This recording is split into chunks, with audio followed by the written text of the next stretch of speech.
Well, let me thank the Almighty God and the Managing Director of the Port Harcourt Refinery and his team for being able to bring alive the Port Harcourt Refinery. This is a very great feat that would definitely help the country in different ways. One, it will reduce the importation costs, thereby stop depleting our foreign reserve. So if Port Harcourt Refinery is working today, it's to the glory of God. And I think every well-meaning Nigerian should clap hands and be happy and thank God. The second stage is now that the refinery is working, why are the price still high? I can tell you the price will crash because next year, the Warri refinery will come on stream, thereby also doing production. It will boost our production of petroleum, PMS, diesel, low-pop fuel oil, high-pop fuel oil, wax, other things that will come, the PP and other things that are supposed to be byproduct of crude oil will all begin to come. As they come, it will affect the cost of crude oil because now that you are producing different products and you aggregate all of them, it will assist to reduce the cost. Thirdly, the Bua refinery will also come on board next year. When that happens, you see the supply will be more than the demand. And in simple economics, when the supply is higher than the demand, the price crashes. Over time, the demand has been higher than the supply, and because we are dependent on imported products. So now that we are going to produce our own, and the demand will be will be less than the supply, it means we can also export. Now, when we export, it will also assist in beefing up our foreign reserve. And finished products. Yes, the finished product. We can export them with the Dangote refinery, Bua refinery, Port Harcourt refinery. Port Harcourt has 2 refineries. Only one is working now. By the time the second refinery comes on stream, and we have the Warri refinery that is coming up, Warri refinery may definitely start between now and next month. See if that happens, it means we will have more than enough finished product, PMS, diesel. Diesel is falling too. And this will affect our exchange rate because when we are no longer importing and we are exporting, we are not depleting the foreign reserve, but we are increasing our foreign reserve, thereby strengthening our currency. I think after this, the government should think about the solid mineral area, whereby we can export a lot of solid mineral, also to beef up our foreign reserve. This will shape the economy. As regards the price, like I said, when the supply is more than demand, and there's stiff competition between the refineries, Dangote and Bua, definitely there will be price war, and gradually it will come down, coupled with the currency, the value of our currency, it will balance up that.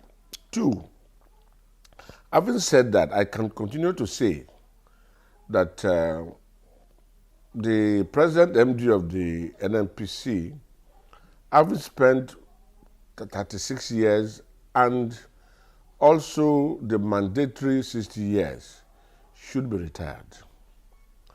And the fresh blood should come in to re-engineer our energy sector. When we have a good economist as the MD, he will be able to appreciate the effect of touching the life of the people. Because if we have crude oil, we are producing crude oil that has damaged our environment, that has damaged our ecosystem, and we are still paying for very high price. It's uncalled for. We had insisted that the crude should be sold to our refineries in Naira. And since that is done, and there is no longer freight charges, there is no longer port charges. There are no longer other these charges that we are paid to outside. It's ordinarily ought to reduce the cost of pump price. In addition, we can beef up now. That's why I'm insisting that the MD should be removed and new MD comes.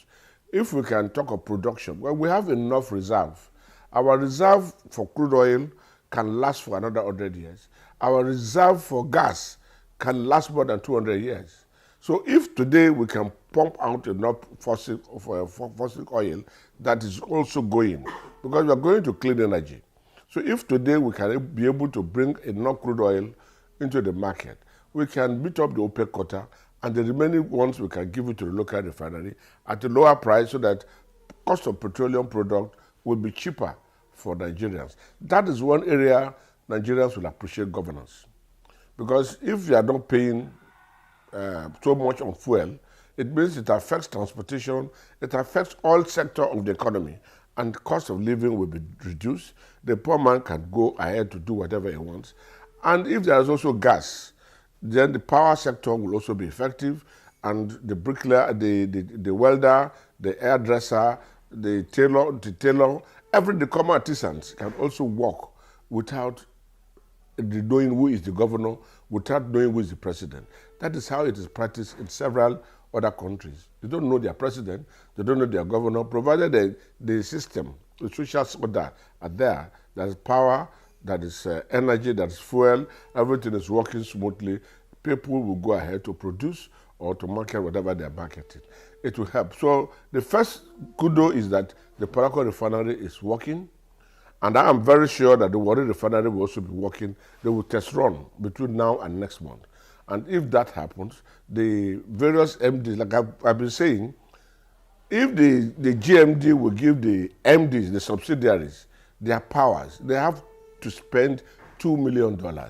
And if they have $2 million at a contract, for a contract at a go without any reference to anybody, and give them the authority to run in line with the policies of NNPC, you will see they will have confidence and they will build their own SBUs.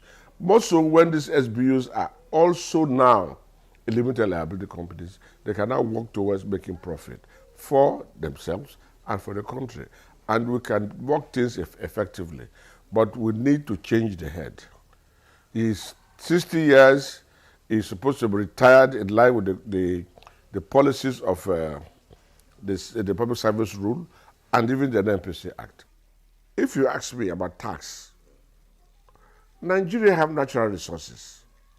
And because we have failed to harness our natural resources, we have failed to tap on them and make enough resources to run the government. That is why we are talking of tax. If we produce enough oil and we have enough money, if we go to our iron ore, our gold, our bauxite, all the mineral resources we have, and we're exporting them and making money, we don't need to talk about tax. The tax reform bill, we are still studying it to know where they are going. But what worries me most in this tax reform bill is where the oil companies move their headquarters to Lagos and pay tax in Lagos without paying tax, the appropriate tax here, where they operate. And you are now saying it's based on what they produce. It means Lagos Shell will pay their tax in Lagos, will pay their, whatever you call it, the VAT in Lagos, and you are now giving your money to Lagos. Whereas the Niger Delta, where the oil is produced, you are not accrediting this money to them. Until you say this tax must come from where you produce or where it is generated, then we are making sense. But if you don't do that and you now say, oh, if somebody is aggregating everything to Lagos, Lagos is the one to collect the own money and they become the biggest economy and other people are dying. The Niger Delta that's supposed to, even Port Harcourt, who's supposed to be the second commercial city in Nigeria, is dying. There are no activities because the oil majors that are supposed to boost the economy, they are all in Lagos. And their services are also rendered in Lagos. But if they are here, they employ people here, their services are rendered here, generate energy, companies will come, and other things will come. Look at transformation is dying. So we need a situation where the tax reform, whatever they call it, will be able to take into account that money produced in Niger Delta should not be paid to Lagos or any other place.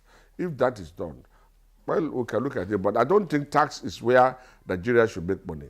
The president should stop tax paying, go into our God-given mineral resources, make enough money, and make people proud. Even light bill should be reduced because we have enough. Most of the things, petrol, all this we are talking about, should be reduced for Nigerians to enjoy. What are we enjoying that we are oil-producing countries? What are we enjoying that we have so much minerals? We can do a lot. Open the gate, attract investment. We are importing tiles when we have all that it takes to make tiles in Nigeria. So we must think of how to look at the steel company in Delta, the steel company in Ajokuta. How can you industrialize Nigeria? How can there be industrial revolution without the steel? Look at the aluminum company in Ekwadabashi. If these things are not, if there's no aluminum and there's no steel, how can we develop? We must concentrate more in generating energy resources from our natural resources than taxing people who are poor. Oh, the tax reform will not affect the poor people. How many people are rich that the tax reform will meet?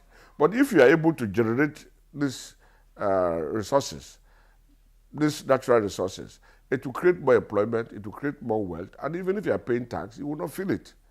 And our tax should not be that high. Tax should be reduced to the barest minimum as a means of contribution. But other means of resources, oil and gas, minerals resources, should be allowed to thrive. And when that happens, Nigeria will be a great country.